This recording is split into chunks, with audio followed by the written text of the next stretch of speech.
nous allons voir comment la gloire de Dieu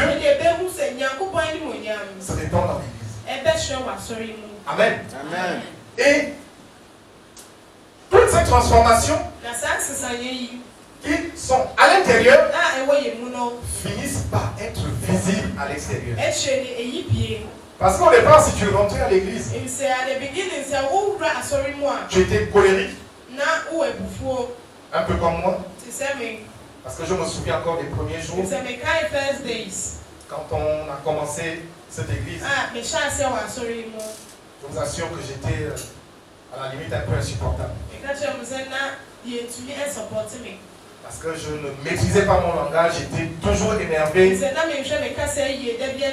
Et aujourd'hui, je bénis le Seigneur. Parce qu'il arrive maintenant à me donner la tempérance. Amen. Mais cette transformation à l'intérieur de toi, tu ne vois pas. Les autres ne voient pas. Mais il va arriver un moment où les gens vont te regarder après 4 ans. Et se dire, ah, la sœur telle. Mais vraiment, elle a changé. Hein. Vraiment, le frère Isaac. Vraiment, il a changé. Il n'est plus pareil. Qu'est-ce qui s'est passé? Il y a eu une transformation à l'intérieur et qui a porté des fruits à l'extérieur. Et ces fruits, les personnes sont en train de voir et glorifier Dieu parce que quand on dit Isaac a changé, c'est-à-dire que la personne glorifie Dieu. Amen. Et donc, pour marcher en harmonie dans l'église, nous devons avoir une transformation à l'intérieur de chacun de nous. Dans la partie invisible. La partie que n'importe qui ne peut pas voir. Que seul Dieu peut voir. Quand je mens, le frère Nicolas ne saura pas que je mens. Mais Dieu sait que je mens. Amen. Et vous allez comprendre pourquoi j'amène cette vision invisible dans l'église. Nous allons lire 1 Corinthiens 12. Chapitre 12, versets 7 à 11.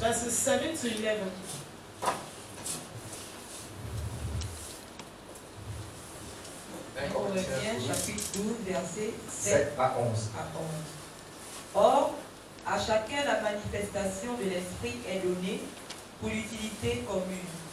En effet, à l'un est donnée par l'Esprit une parole de sagesse, à un autre une parole de connaissance, selon le même Esprit, à un autre la foi, par le même Esprit, à un autre le don des guérisons, par le même Esprit, à un autre le don d'opérer des miracles, à un autre la prophétie, et à un autre le discernement des esprits, à un autre la diversité des langues, à un autre l'interprétation des langues.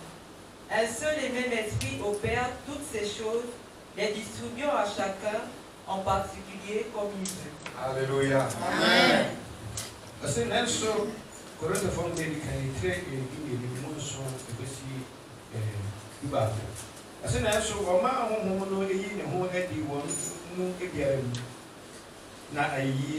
na wana honhom no eso ema obi anyansa se kan obi nso oma no bibie se kan se ye honhom kro no ara epe ofro nso oma no chidie honhom kro no ara mu obi nso oma no ayarsa atma chadie honhom kro no ara mu obi nso oma no tumidie ye obi nso oma no komhye obi nso oma no honhom hodo emu ehunu obi nso oma no kasa hodo obi nso oma no kasa hodo echirase na yenu nyina honhom kro no ala na oyo ni achedie ma wonu mako sede obe. Amen.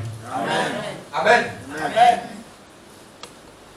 Dans le verset 7, on dit or à chacun la manifestation de l'esprit est donnée pour l'utilité commune. Amen.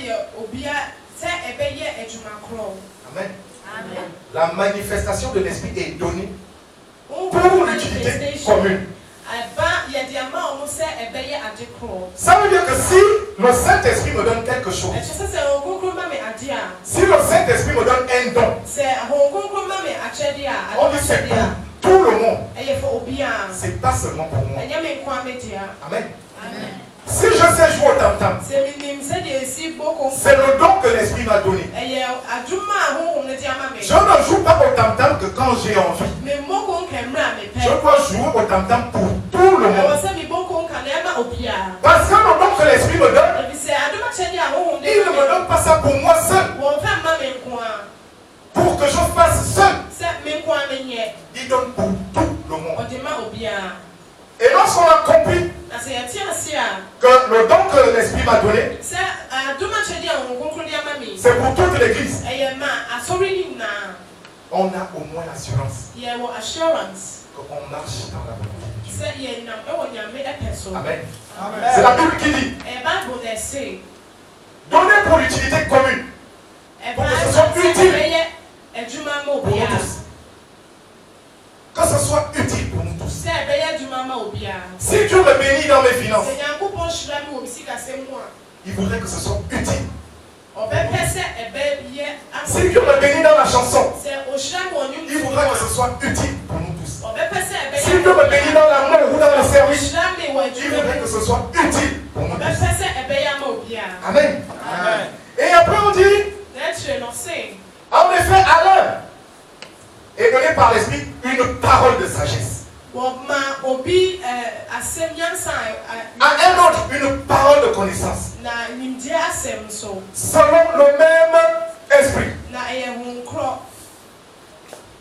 L'Esprit m'a donné le don. Savoir manier les instruments. L'Esprit va donner le don à quelqu'un d'autre. Le don de la parole de sagesse. Le don de la parole de connaissance. C'est quoi la parole de connaissance? C'est-à-dire que Dieu te choisit. L'Esprit vient en toi à un moment donné. Ou tu es en face de toi un frère.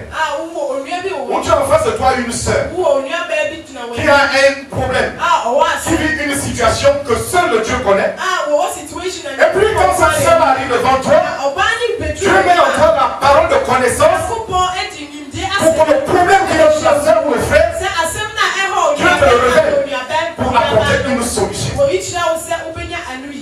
Amen. Amen. Cette parole de connaissance, elle peut se jouer sur 3 temps. Ça peut être au passé. Ça peut être maintenant. Ça peut être dans le futur. Parce que si je vois un frère qui vient, et on a eu ces cas de figure ici à l'église, lorsqu'on recevait certaines personnes, mais le frère il va te dire un détail que tout le monde a oublié. Il va poser une question, et c'est à partir de cette question et des réponses que tu vas te rendre compte que donc en fait le problème de la personne était lié à son passé. Peut-être que quelqu'un a perdu ses parents. Il a grandi orphelin. Toute sa vie on l'a maltraité. Et quand cette personne arrive à l'église, si Dieu te révèle la parole de connaissance, son problème, c'est pour que tu aides la personne. Alléluia. Dieu va te dire, la parole de connaissance qu'il va te donner, pose la question sur sa famille. Et c'est pour cette raison que vous voyez certaines personnes en train de pleurer.